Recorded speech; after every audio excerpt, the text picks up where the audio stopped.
Bisa dibuka halaman yang pertama biar nanti komplit.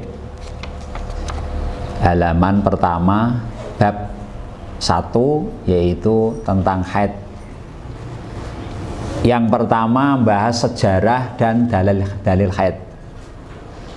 Memang haid ini adalah proses alami atau bahasanya bawaan yang dialami oleh mayoritas wanita, bahkan menjadi satu tanda-tanda status kelamin wanita adalah mengalami menstruasi atau haid, bahkan menjadi tanda-tanda kesempurnaan atau secara fisik berarti normal.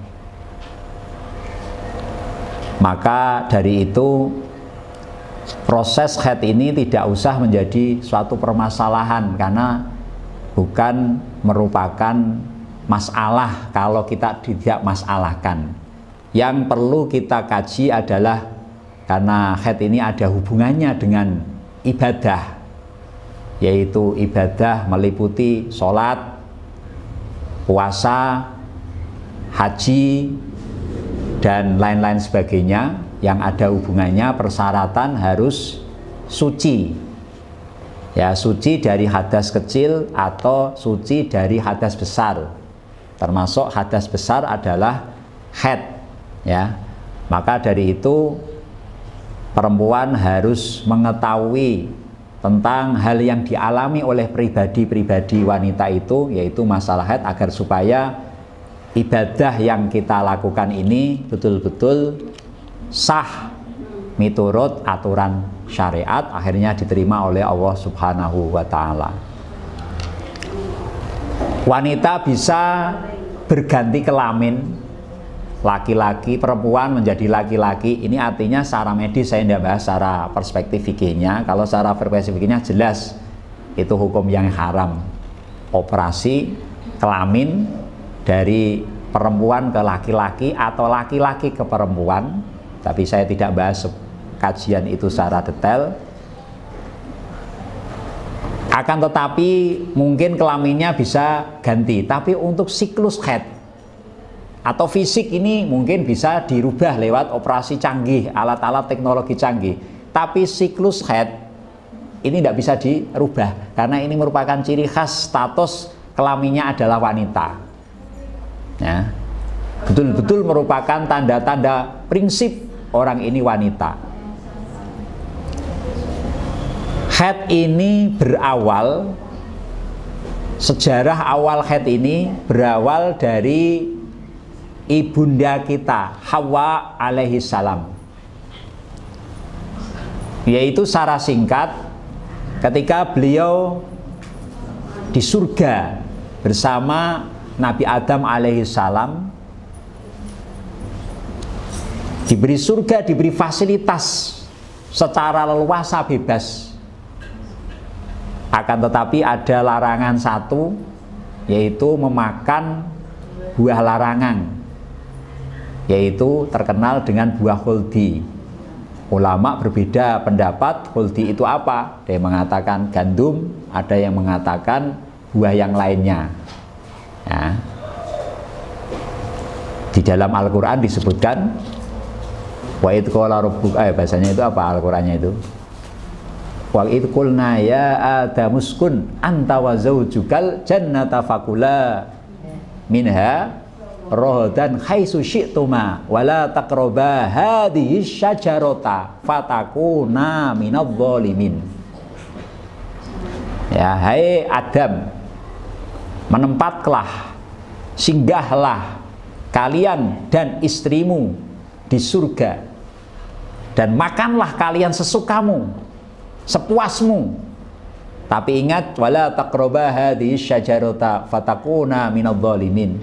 Jangan kau mendekat-dekati buah ini, sudah ditunjukkan buahnya. Maka engkau kalian berdua akan termasuk orang yang zalim.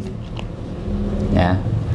Ternyata singkat cerita, Ibu Handa Hawa melanggar dari ketentuan Allah Ta'ala Tentunya ini mengandung hikmah, kita tidak mengkaji secara detail karena urusannya ilmu tauhid ini.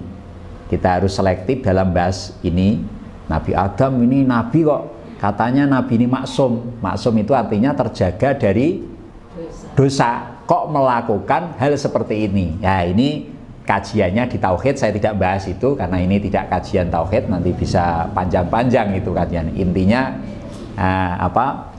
Ibunda Hawa memetik buah larangan tersebut, buah kulti tersebut. Akhirnya ketika dipetik, keluarlah getahnya. Allah Ta'ala mengutuk. Allah Ta'ala dawuh, wa izzati wa jalali la'utiyannaki kama admaitiha. Demi kemuliaanku dan keagunganku, aku akan alirkan darahmu sebagaimana kamu mengalirkan getahnya pohon kulti ini. Spontan Ibunda Hawa waktu itu mengeluarkan darah. Ya, yang darah itu dulu belum ada namanya. Ada nama haid, itu mulai berkembangnya keadaan, akhirnya istilah haid ini muncul. Ya. Dan di waktu Ibunda Hawa, haid ini belum menjadi masalah. Ya, dianggap karena tidak ada hubungan dengan ibadah-ibadahnya sampai periode nabi-nabi berikutnya. Nah, tapi dimulai haid ini terungkap dan menjadi perhatian syariat, yaitu mulai periodenya nabinya Nabi Muhammad SAW. Berawal dari di Arab itu ada dua kelompok agama yang mendahului Islam, yaitu Yahudi Nasrani. Orang Yahudi mempunyai kebiasaan ketika wanitanya baru mengalami menstruasi, haid, ini menjauhi. Orang Yahudi istrinya dikarantinakan, gila cara bahasanya dikarantinakan ya. Tempatkan yang tersendiri, tidak diajak makan bareng, tidak diajak tidur bareng, ya, karena dianggap haid ini, perempuan haid ini pembawa sial, karena terkena mitos perempuan ini, haid ini berawal dari Ibunda Hawa yang terkena kutukan. Berarti kutukan itu kan karena marahnya Allah Ta'ala. Berarti perempuan baru haid ini berarti terkena sejarah mitos, ini berarti termasuk para pembuat sial ini. Khawatir ada dampak-dampak negatif yang diterima oleh suaminya. Mungkin rezekinya seret, ini wong pembawa sial kok saya deketi gitu. Akhirnya dikarantinakan di tempat sendiri sampai selesai. Sementara orang Nasrani mempunyai kebiasaan sebaliknya. Ketika istri-istrinya mengalami haid, justru diperlakukan sama, tetap dikumpuli apa adanya, seperti tidak ada masalah. Nah, ini akhirnya melatar belakangi sahabat ini menanyakan sowan kepada Rasulullah SAW tentang masalah haid ini. Turunlah ayat wa yas'alunaka 'anil mahid qul huwa adzam fa'tazilun nisaa fil mahid al-ayah. Mereka bertanya kepada kamu tentang haid, wahai Muhammad, katakanlah haid adalah suatu kotoran. Oleh sebab itu, hendaklah kamu menjauhi diri dari wanita waktu haid. Jangan kau mendekati mereka sebelum mereka suci. Dan campurilah mereka di tempat yang diperintahkan Allah kepadamu, sehingga Allah mencintai orang-orang yang gemar bertaubat dan orang-orang yang mensucikan diri. Di surat Al-Baqarah ayat 222. Ini latar belakangnya. Ya. Akhirnya ketika ayat ini turun, ada sebagian sahabat yang memahami, oh berarti di sini perempuan tidak boleh dikumpuli. Artinya tidak boleh dikumpuli, ya tidak boleh disetubui. Larangannya hanya itu, yang lain tidak menjadi masalah. Ada sebagian sahabat yang gagal paham memahami ayat ini. Oh berarti ayat ini kan fa'tazilun nisaa fil mahid, yaitu jauhilah wanita yang haid. Oh berarti ini benar orang-orang siapa tadi? Yahudi ya. Yahudi ini nih gini. Akhirnya So, banyak ada beberapa sahabat yang mengkarantinakan istrinya, tidak mau ngumpuli ini dan lain sebagainya, tapi lama kelamaan akhirnya menjadi problem juga dalam keluarga. Akhirnya menanyakan ke Rasulullah tentang detailnya ayat itu bagaimana. Akhirnya Rasulullah menyampaikan yang sudah di dalam buku ini, innama amartukum anta taziru mujama'ahunna ila khidna, sampai akhirnya ini Rasulullah menjawab tentang pertanyaan sahabat yang berikutnya. Saya hanya perintah kamu supaya kamu tidak mensetubuhi mereka, para wanita, dalam keadaan haid. Saya tidak menyuruh kamu untuk mengusir mereka seperti yang dilakukan oleh orang ajam, artinya orang selain Arab. Ketika orang Yahudi mendengar penjelasan tadi, kemudian mereka berkata, si laki-laki ini, arti Nabi Muhammad, mesti selalu tidak akan membiarkan sedikit pun dari urusan kita kecuali selalu berbeda. Artinya memang Islam ini adalah selalu akan berbeda dengan agama Yahudi Nasrani. Inna ja'alnakum ummatan wasaton litakunu syuhada, di dalam ayatnya, saya menjadikan kalian semua adalah umat wasaton. Wasaton itu tengah-tengah, artinya tengah-tengah antara syariatnya orang Yahudi yang ekstrim, Yahudi yang terlalu ekstrim ya, Yahudi, dan syariatnya orang Nasrani yang terlalu kelonggaran. Islam itu tengah-tengah, tawasud, seperti yang dikembangkan di Nahdlatul Ulama adalah tawasud. Tawasud itu tengah-tengah, tidak radikal, tidak ekstrim, dan juga tidak liberal. Itu terlalu kelonggaran, ya enggak terlalu ke ekstremen. Tawasud tengah-tengah. Dalilnya inna ja'alnakum ummatan wasaton. Pokoknya dalam hal apapun adalah wasaton, tengah-tengah. Nah, tidak seperti orang Yahudi langsung mengkarantinakan istri-istrinya, dalam keadaan juga tidak seperti orang Nasrani yang langsung dikumpuli sebenarnya, cuma tidak boleh dijima, tidak boleh digauli, cuma tetap diperlakukan apa adanya, tidur bersama, makan bersama, dan lain sebagainya. Inilah syariat yang dibawa oleh Rasulullah, adalah agama yang tawasud, tengah-tengah. Ini yang benar akhirnya gitu. Terus didukung dawuhnya Rasulullah, isna'u kulla syai'in illa nikah. Lakukanlah, ini pertanyaan untuk ada orang yang haid yang bertanya, apa yang dilakukan, boleh dilakukan untuk wanita yang haid, istrinya lagi haid. Kanjeng Nabi dawuh, isna'u kulla syai'in illa nikah, lakukanlah segala sesuatu kecuali bersetubuh. Ini kan jelas, kecuali bersetubuh. Dan juga dawuh Rasulullah, hadza syai'un kataballahu ala bani Adam. Ini haid adalah sesuatu yang sudah ditetapkan oleh Allah kepada wanita keturunan Adam. Hadis ini berawal ketika Sayyidatina Aisyah radhiyallahu an mengikuti Rasulullah melakukan ibadah haji atau umroh.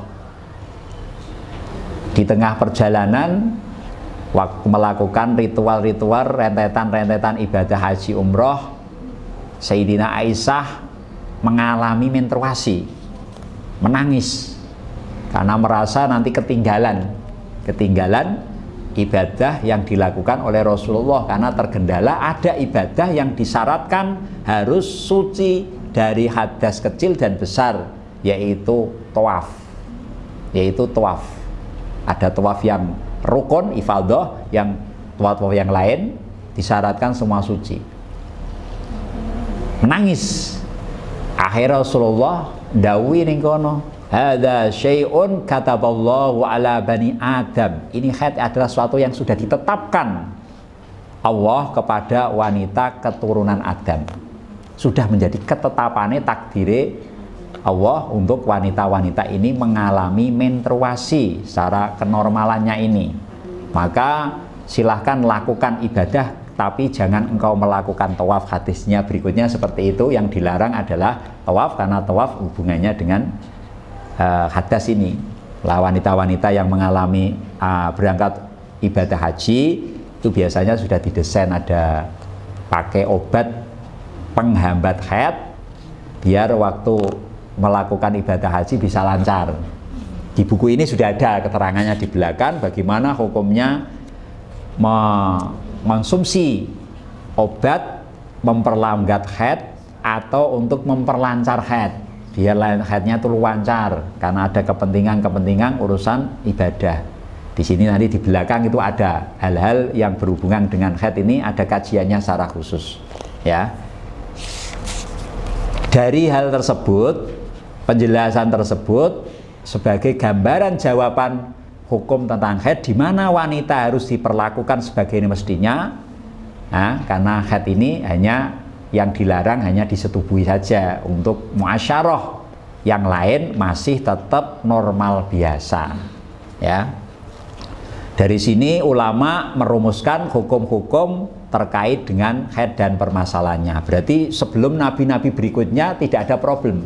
Artinya problem karena tidak ada hubungannya dengan ibadah mereka-mereka. Di agama Islam, Kanjeng Nabi, haid mulai dirumuskan sejak waktu itu, terus berkembang sampai ke ulama-ulama mujtahid, termasuk Imam Asy-Syafi'i melakukan penelitian, ijtihad, kajian studi haid kepada wanita-wanita Arab di waktu itu, di semua kalangan ekonomi menengah ke bawah, kalangan bermacam-macam. Hasil dari risetnya Imam Syafi'i, ijtihadnya Imam Syafi'i, penelitian Imam Syafi'i ini akhirnya dirumuskan menjadi kajian khusus haid versi madhab Syafi'i. Jadi kalau versi madhab Hanafi beda, madhab Maliki beda, madhab Ahmad bin Hambali juga beda. Yang kita kaji ini khusus madhab Syafi'i. Saya punya yang madhabul arba'ah, saya pernah merangkum haid khusus madhabul arba'ah. Tapi kadang-kadang saya sampaikan hanya untuk pembanding saja, karena bingung. Kalau disampaikan semua nanti bingung. Yang ini saja membingungkan. Apalagi di bab nanti ada bab mutahayyirah. Mutahayyir itu bab wanita yang bingung. Saking bingungnya kadang-kadang yang ngajar itu juga bingung jadi ini. Sing lakoni lebih parah bingungnya. Kalau saya tanya nggak tak jawab, ini itu urusan kamu itu fraksinya gitu ya. Tugas saya hanya menyampaikan secara ilmiah. Nah, tentang kajian haid apa yang dialami oleh perempuan ini pasti tidak keluar dari pakem rumus. Saya mengalami apapun, seaneh-anehnya pasti tidak keluar dari pakem. Seperti matematika itu kan isinya rumus-rumus. Nah, buku ini juga sama. Ada beberapa percontohan sedikit, tapi yang paling fokus adalah memang rumus-rumus. Kalau rumus ini bisa dipahami, insya Allah kalau ada kasus-kasus yang dialami bisa menjawab dengan buku yang ada ini ya. Selanjutnya yaitu masih halaman 3, hukum belajar tentang haid. Karena ini kajiannya nanti padat, berarti sesuai urutan buku ini. Sak melakune sak tutuke ya. Ngaji sak melakune sak tutuke. Yang penting kita istiqomah ya. Istiqomah ngaji ya. Yang berikutnya masih halaman 3, hukum belajar ilmu tentang haid. Mempelajari ilmu tentang membahas haid, nifas, istihadah dan hal-hal yang berhubungan ini bisa dirinci, ditafsil. Yang pertama bagi wanita. Bagi wanita ini hukumnya fardhu ain. Artinya fardhu ain ini secara individual perempuan-perempuan ini wajib mempelajari tentang haid ini. Karena apa? Karena haid ini dialami oleh langsung pribadi masing-masing nih kono, tidak bisa diwakilkan. Tidak bisa diwakilkan. Ngalami sendiri-sendiri. Kan harus tahu yang dialami. Tahu ada kalanya yang paling pokok itu waktu ngalami bisa garap kati benar. Nggarap bener, karena ini urusannya kalau nggak bener korbannya ibadahnya ibadah menjadi korbannya. Dikira ini haid, ternyata secara fikih tidak haid, akhirnya kan tidak sholat. Dikira ini tidak haid, jebule haid. Ya, nanti kita buktikan ada hal-hal yang perlu kita akan contoh-contoh yang di situ orang-orang gagal paham memahami dan mungkin ada hal-hal yang kurang benar. Ya semoga yang sudah berlalu tidak ada masalah, sudah benar garapnya. Apabila ada yang kurang pas, semoga Allah Ta'ala mengampuninya ya. Amin. Nah ini mulai ngaji. Ini pertama kali ngaji haid seperti ini ya. Belum pernah ada kajian seperti ini? Belum. Belum pernah. Di sekolah enggak ada ya? Ada tapi enggak detail. Enggak detail. Pemandunya tidak banyak. Pemandunya tidak terlalu banyak karena ini butuh kajian, artinya pembelajaran yang secara khusus ini. Belajari buku seperti ini. Ya alhamdulillah ya saya ketepatan waktu di pondok ini difankan khusus fikih secara umum, secara khusus adalah difankan termasuk haid. Sampai buku ini terbit itu mulai saya awal-awal ngajar di pondok itu mulai tahun berapa ini. Jadi umpama sudah khatam berapa kali ya saya tidak bisa ngitung. Insya Allah hafal, insya Allah. Ya itu ketepatan saja. Ya ini hanya kita bagi-bagi ilmu lah, andum kemanfaatan. Artinya mana yang kita miliki kita bagi-bagi bersama. Semoga semuanya mencari ridha Allah ya. Kan begitu. Cuma beda-beda kan gitu aja. Kembali lagi, masih semangat ya? Masih semangat?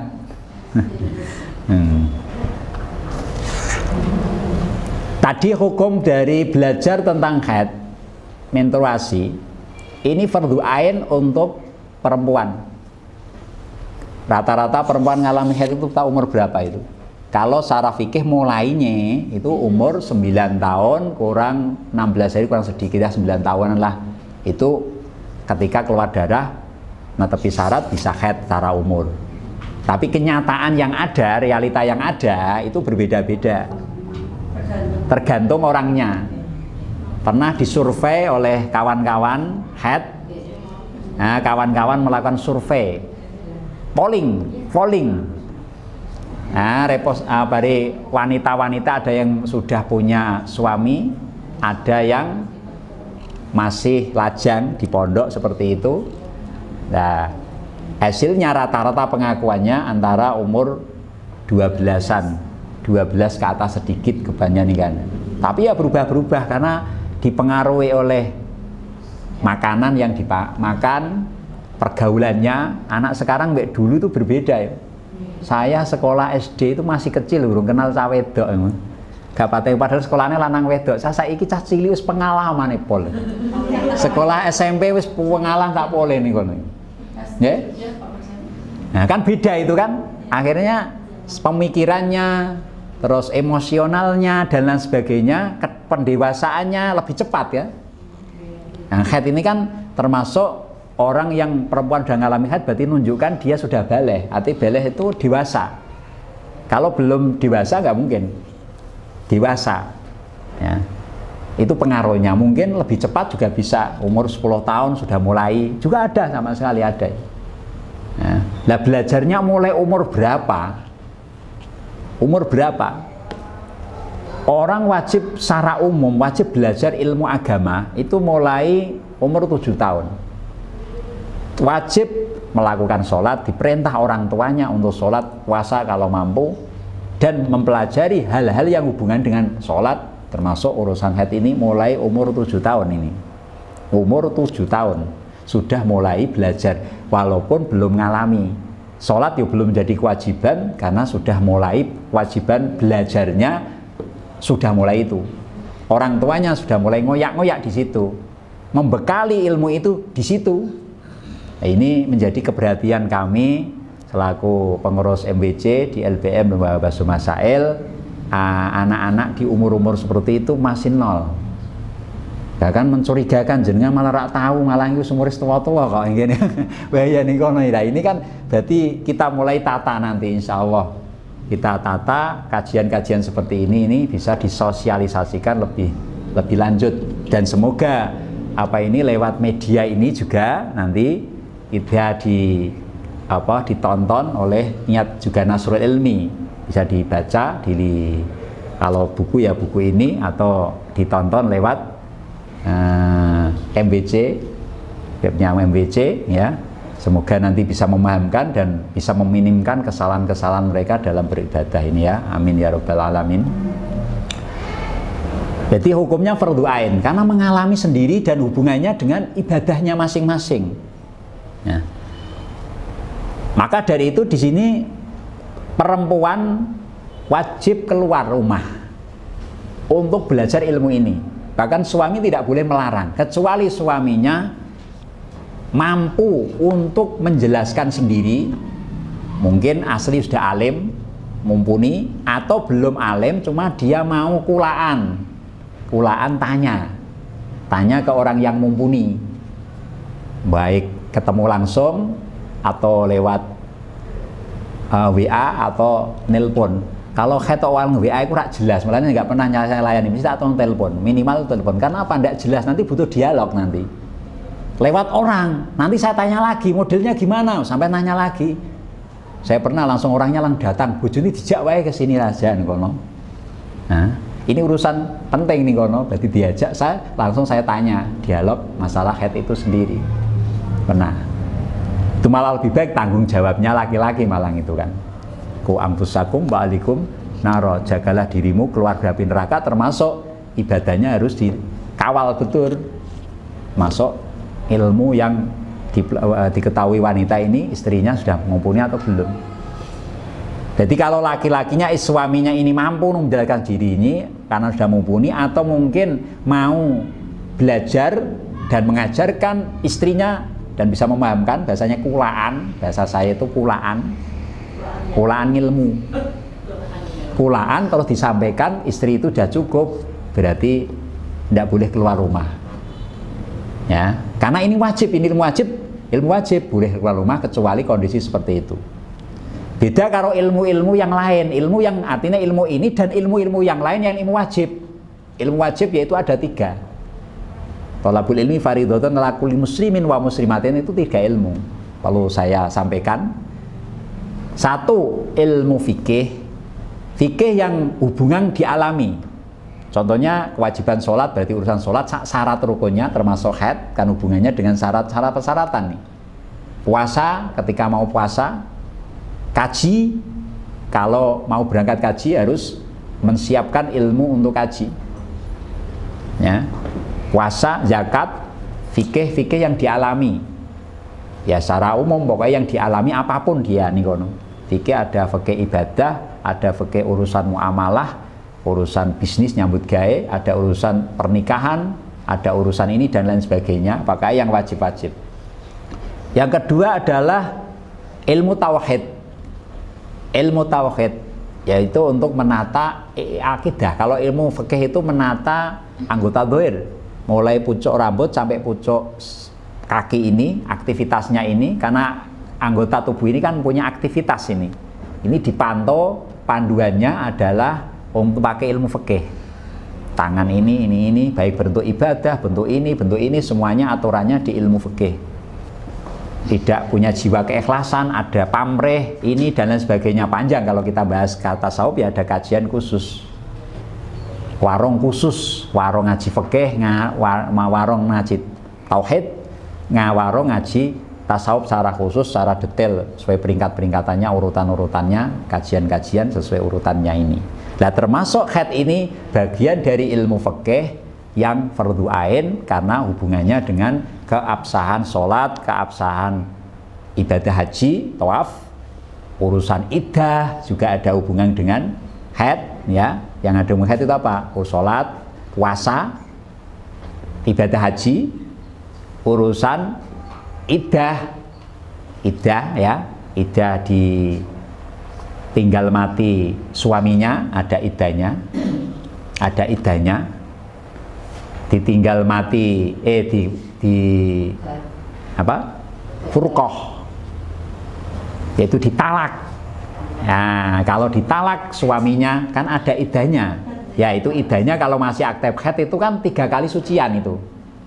Wal mutallaqatu yatarabbasna bi anfusihinna salasata quru. Perempuan yang dicerai oleh suaminya dia adalah wajib melakukan iddah 3 kali sucian. Nah, ini kan ada hubungannya ini.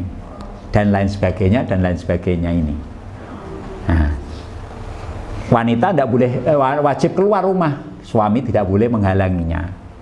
Beda karo ilmu-ilmu yang tidak wajib, kumpulan-kumpulan, zikir, maulid atau ngaji-ngaji yang tidak ilmu wajib. Ini wajib izin suaminya.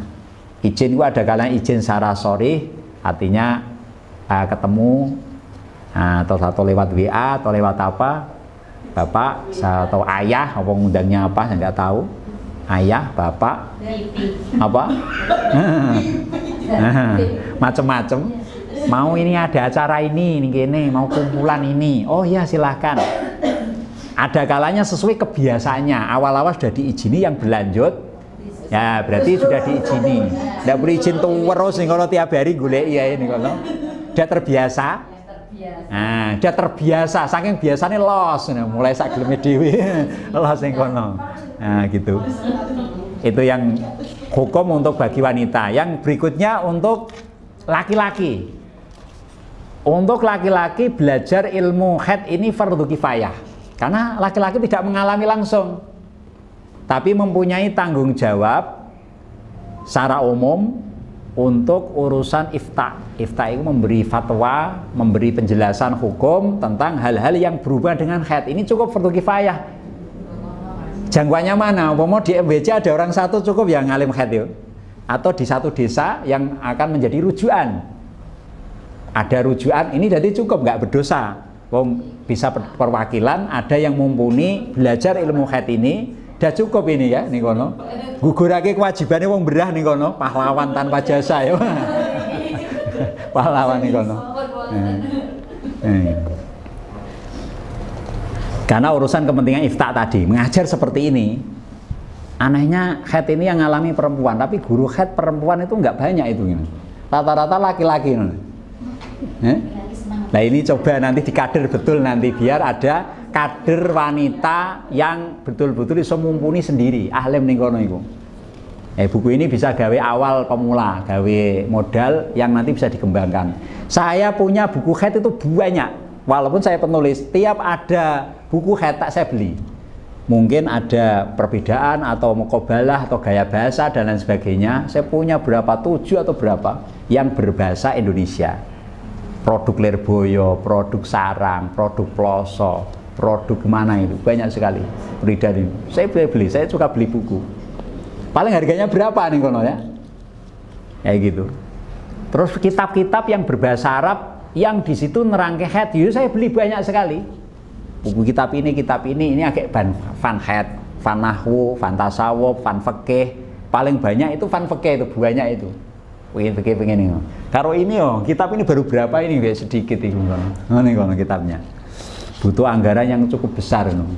Untuk alim butuh anggaran yang besar ya. Kitabnya gak duwe kon iso ngalim ketemu pira-pira. Butuh alim itu butuh belajar siang malam kitab. Kelonane mbek kitab ya. Belajar kitab ning kono. Bojone iso lali kadang-kadang kok. Sampai malam kenaeng ada ini dan sebagainya. Nah ora ngono enggak percaya ning kono. Free ya. Free. Siang pagi yo kitab, siang kitab ngene kitab ning kono wis kitab wiridan mangan turu wis pokoke ngono aktivitasnya iku ngalim ning kono. Pagi makan tidur kitab wis salat wiridan iki ning kene wis ngono kuwi aktivitate. Lo gawe rono ngalor itu ya habis ra ning kono. Pagi sudah berangkat, ini sore baru pulang, bengi gerek turune kon ngalim ketemu perang-perang kan enggak mungkin ini. Tapi siap pikir ya, andai kan seperti itu nggak punya, ini harus siap karena kondisi pilihan hidup namanya kan gitu. Nah gitu. Terus selanjutnya catatan bagi laki-laki, ini tak selesaikan ini sekalian. Bagi laki-laki yang sudah menikah wajib mengajarkan istrinya masalah haid, tata cara wudhu, mandi wajib, masalah ibadah secara umum, kecuali istrinya sudah mengetahui sendiri. Alhamdulillah. Nah istrinya wis pinter, alhamdulillah. Lah nak istrinya durung pinter, iki sing lanang iki wajib mulang lho iki.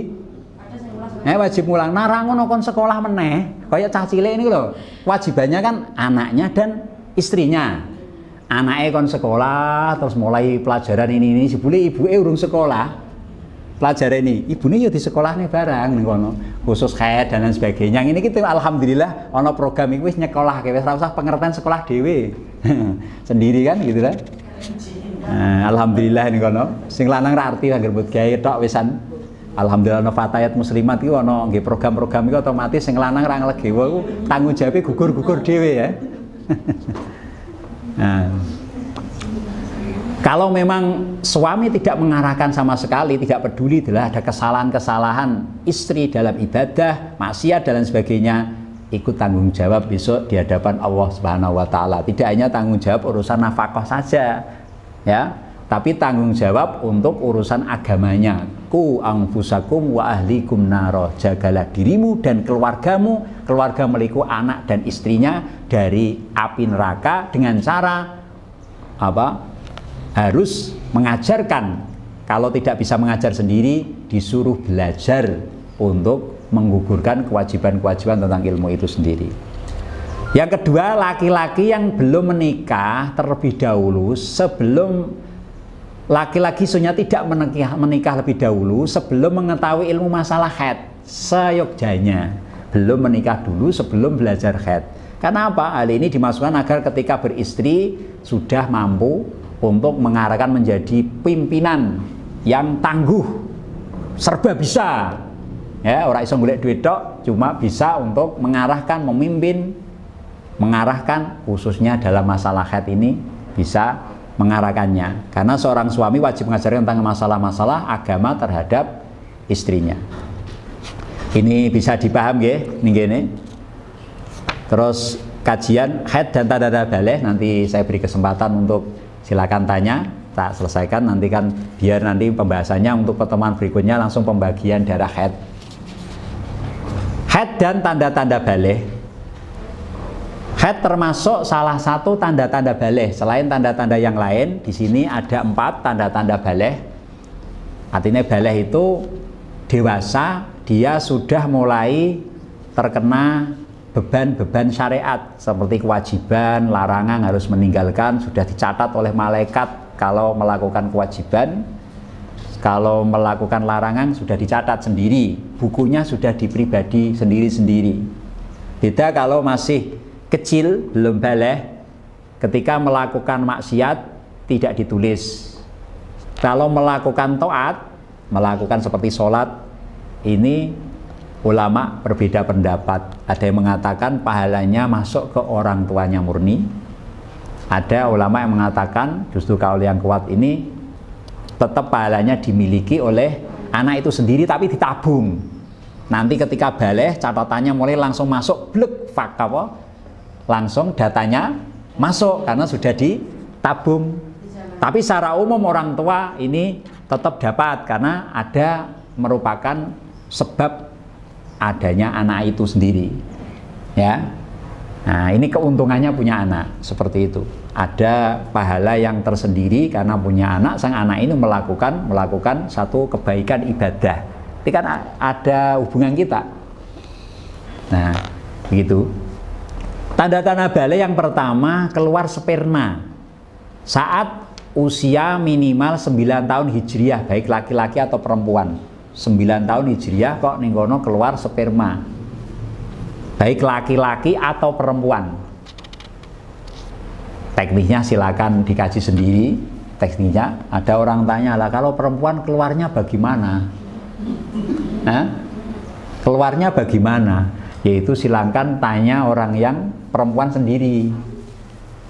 Cara umum, karena perempuan ini kan gerbangnya ini kan gerbang yang paling depan, ada gerbang yang agak dalam kan, itu kan buktinya ketika cebok ya, kencing cebok, yang diceboki kan masih dalam, itu ketika jongkok, duduk jongkok kelihatan. Nah itulah gerbang yang itu. Ya keluarnya ya di situ lah nih, kalau tidak gerbang yang paling awal lah. Ya ada keluar gerbang awal itu berarti ya mungkin saking ganasnya mungkin ya, sampai tekan gerbang yang paling depan itu.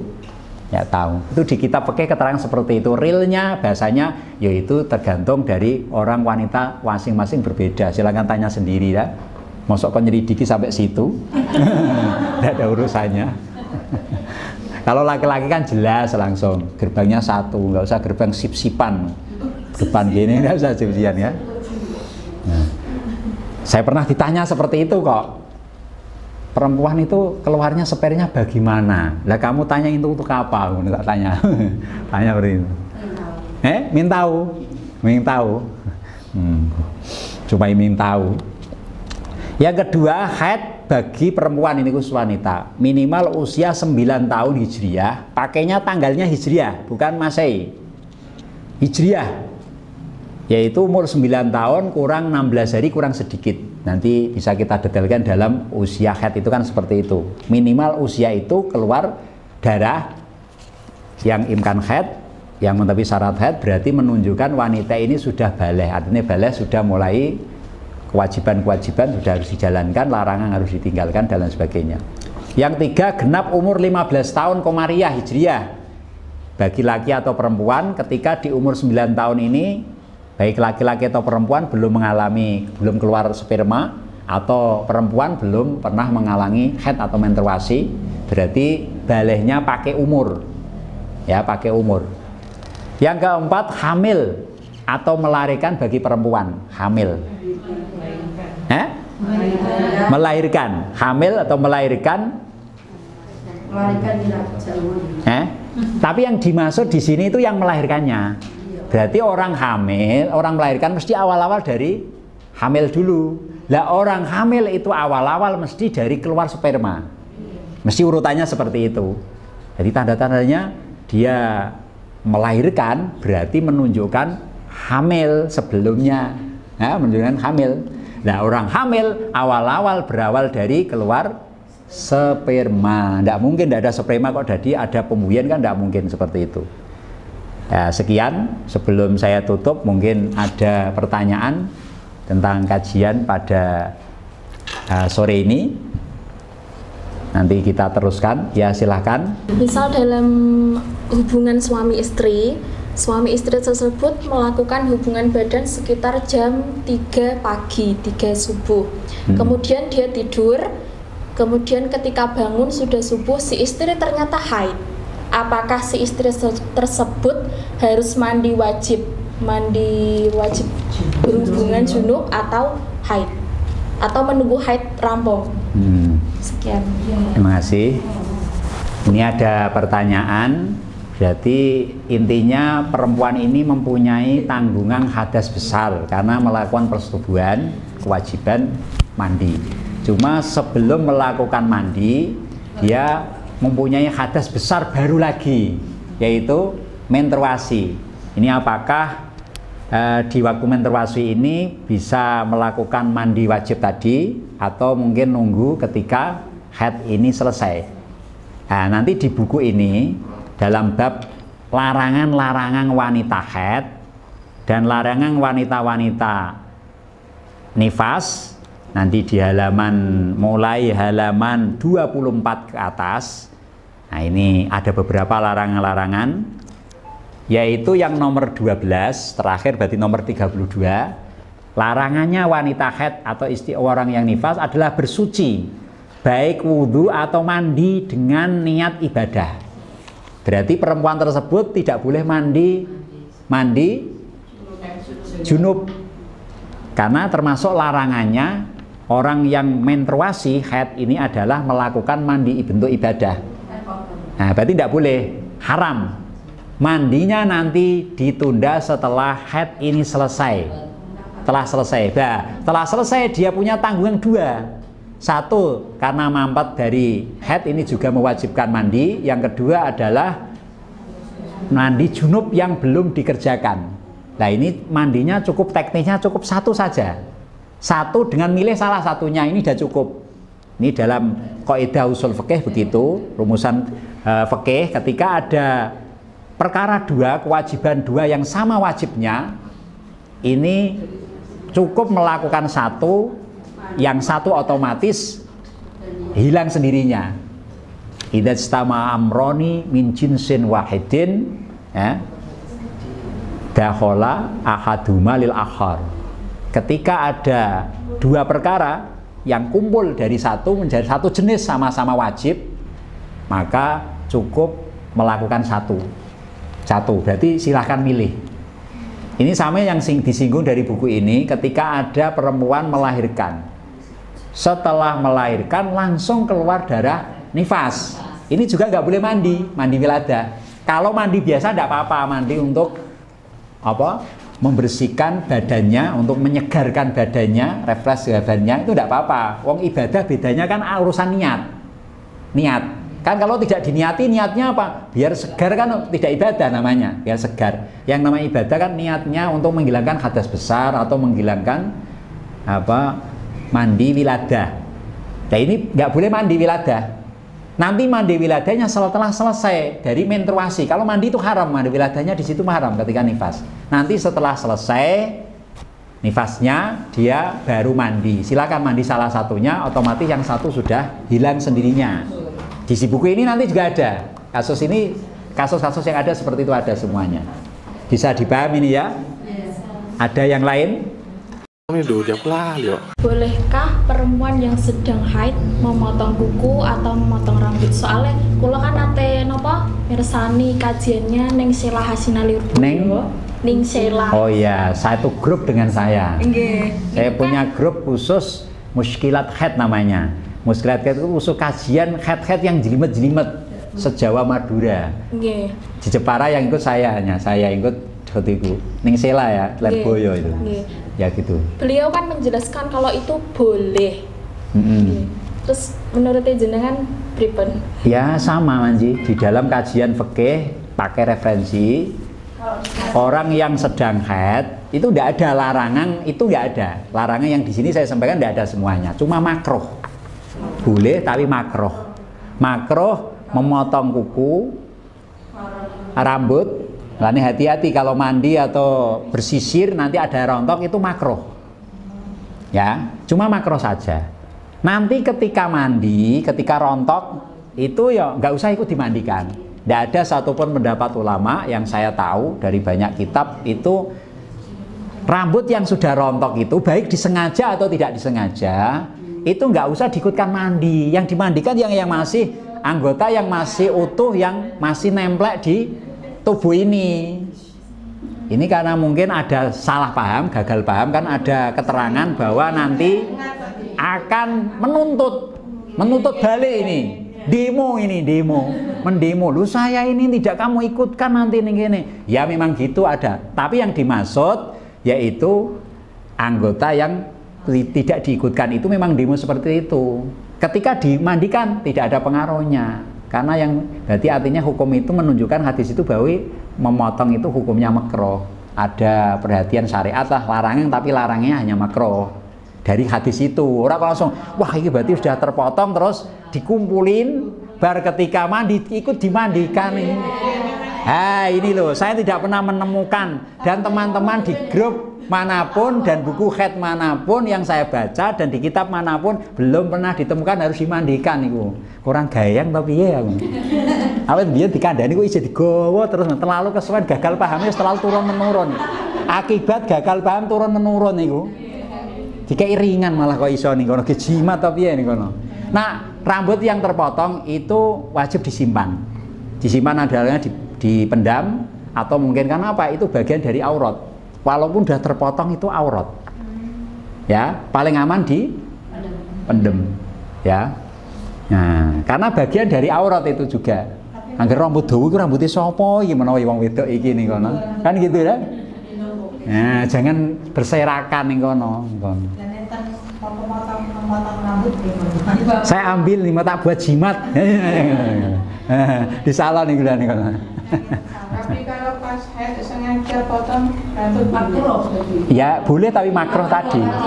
Ya tadi hukumnya makruh. Boleh tapi makruh. Ya, termasuk kuku dan lain sebagainya itu makruh. Bolehnya maksudnya boleh bukan haram, tapi hukumnya makruh. Artinya makruh ya boleh baik ditinggalkan. Makruh artinya maknanya kan perkara yang tidak disenangi oleh syariat, lebih baik ditinggalkan. Hati-hatilah nih kono, hati-hati. Paling 1 minggu paling lama ya. Nah, 1 minggu hati-hatilah nih kono. Biasanya yang keramas ya. Nah, ya hati-hati ya nih kono, nggak keramas 1 minggu nggak betah ya. Ya hati-hati nih kono. Berarti kalau head emang nggak boleh keramas ya?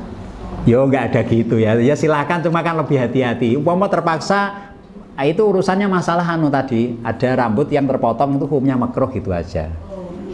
Oh, itu kan keramas itu kan bagian dari hal yang ada, hal rawan terpotong.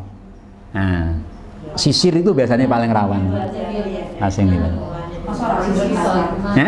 Sudah dilakukan kalau wudhu itu kan untuk mensucikan hadas kecil, terus untuk mandi jinabat atau yang lainnya itu kan mensucikan hadas besar. Benarkah ketika kita mensucikan hadas besar itu setelah itu tidak usah wudhu, itu dibenarkan atau tidak? Katanya kan itu tadi kalau itu mensucikan hadas kecil, jadinya kalau kita sudah mandi hadas besar itu nggak usah wudhu, itu nggak apa-apa. Kata saya pernah mendengar seperti itu, apa benar apa tidak? Ya, makasih. Memang ulama khilafiyah atau berbeda pendapat dan mengatakan ketika melakukan mandi besar itu otomatis bagi orang yang mempunyai hadas kecil bisa masuk dengan sendirinya. Biasanya dipakai itu indirot, masuk otomatis. Berarti tidak perlu. Satu pendapat. Pendapat yang lain tidak bisa masuk. Tidak bisa masuk ke hadas besar, akhirnya ya harus sendiri. Ya.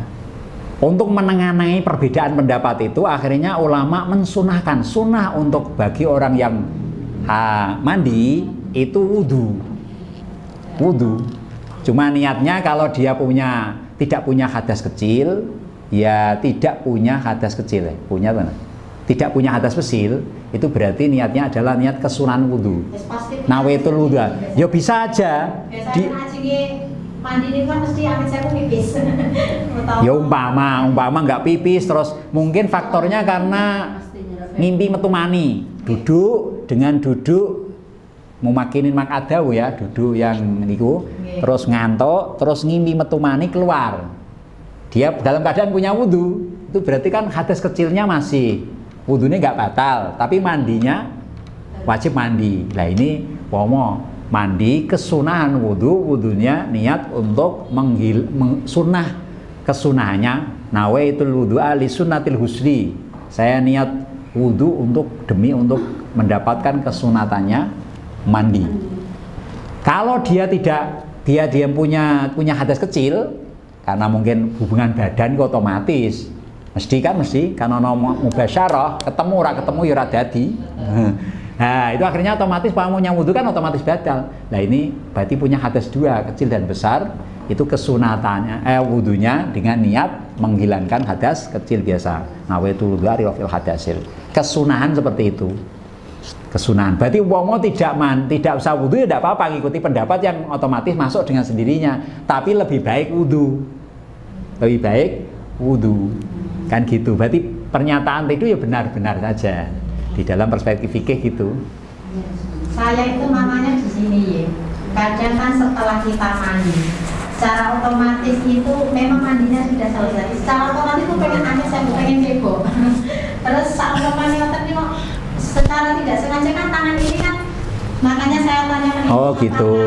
Apakah nanti hadas kecil itu bisa hilang sendirinya dengan mandi besar itu tadi? Secara tidak sengaja kalau kalau perempuan itu kalau udah mandi itu biasanya nggak lupa, udah mau selesai itu biasanya pengennya pipis lagi. Ciri khas ini ya ternyata ya. Buatan pipis mungkin tidak cuma saya, mungkin yang lain juga gitu. Kayaknya itu masih mungkin kadang terasa ada lendir atau gimana lah. itu kan kadang biasanya cebok lagi gitu ya. Apakah bisa dibenarkan dengan ketika kita sudah mandi, sudah selesai terus cebok terus kita tidak wudhu lagi, kan kayaknya kok umpama mengikuti pendapat yang mengatakan tadi masuk dengan sendirinya, itu kan ada persyaratan. Persyaratannya tidak ada hal yang membatalkan wudhu di belakang. Contohnya setelah mandi ini tidak ada hal yang membatalkan. Telah mandi ternyata kan dianggap miturut kaul tadi kan sudah dianggap punya wudhu, walaupun tidak langsung melakukan wudhu secara khusus miturut kaul tadi. Tapi setelah itu ternyata pegang-pegang yang membatalkan atau kencing dan lain sebagainya, itu namanya berarti datang baru lagi. Berarti wajib wudhu malah. Wajib wudhu ini tadi nih kawan. Nah, wudhu. Karena ada hal yang membatalkan baru. Tapi syaratnya tadi tidak ada yang membatalkan, tidak ada apapun. Mandi ya mandi apa adanya, tidak pegang-pegang yang membatalkan wudhu. Nah, kan kalau biasanya seperti itu ya wudhu saja aman. Ya gitu nggih. Bisa dipaham dari beberapa penjelasan tadi? Ya saya kira sekian karena keterbatasan waktu. Nanti kita akan ketemu lagi di Jumat Kliwon nggih. Jumat Kliwon nanti. Ya terpaksa kita nanti tetap meneruskan, nanti pesertanya siapapun. Untuk yang hari ini tidak ikut kok pesertanya ganti, direkomendasikan untuk silakan lihat di YouTube-nya biar nanti tidak kaget urutan materinya. Kadang kan nyambung, agak tengah jalan. Ternyata saya teruskan, ada 3 pembagian, yang 1 baru saya jelaskan, yang 2 belum saya jelaskan, kan mesti teruskan, tidak mungkin boleh lagi karena panjang kadang-kadang gitu ya. Mau nanti disampaikan. Nah, terus sebelum kajian kalau bisa sudah dipelajari dulu buku ini dan siapkan pertanyaan-pertanyaan. Kalau agak malu menyampaikan ya bisa ditulis dan ditampaikan di meja sini juga tidak apa-apa. Nanti bisa langsung saya bacakan lebih cepat. Ya, insya Allah saya tidak pakai ewoh nerangka hal seperti ini. Saya tidak pernah pakai ewoh vulgar karena urusan hukum. Kalau hal-hal yang kadang-kadang agak jorok dan lain sebagainya itu sudah biasa lah begitu. Sementing paham gitu ya. Ya sekian, semoga ada manfaat dan berkahnya. Mohon maaf atas kekurangannya. Wallahu muwaffiq ila thoriq. Wassalamualaikum warahmatullahi wabarakatuh. Waalaikumsalam warahmatullahi wabarakatuh.